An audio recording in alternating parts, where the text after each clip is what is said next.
আজকে বানাবো চিকেন ডাক বাংলো। এর জন্য প্রথমেই আমি আলুগুলোকে ভেজে দিলাম। এরপরে আস্ত জিরে গোটা গরম মশলাকে কড়াইয়ে টেলে সেটাকে পেস্ট করে রেখেছি। মাংসটাকে আমি প্রায় 1 ঘন্টা মতো আগে ম্যারিনেট করে রেখেছি। এর মধ্যে দিয়েছি আদা বাটা, রসুন বাটা, ফেটানো টক দই, শুকনো লঙ্কার গুঁড়ো, সামান্য সরিষার তেল।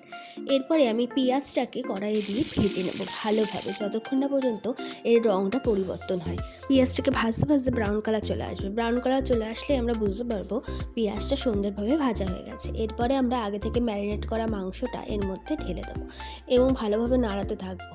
এর মধ্যে আমরা অ্যাড করব হলুদের গুঁড়ো, কারণ আমরা হলুদের গুঁড়ো ম্যারিনেট করার সময় দিইনি। ম্যারিনেট করার সময় হলুদের গুঁড়ো দিলে মাংস সিটে হয়ে যায় ও সিদ্ধ হতে চায় না। এরপরে আমরা ঢাকা দিয়ে রেখে দেবো যতক্ষণে এর মধ্যে থেকে জল বেরোয়।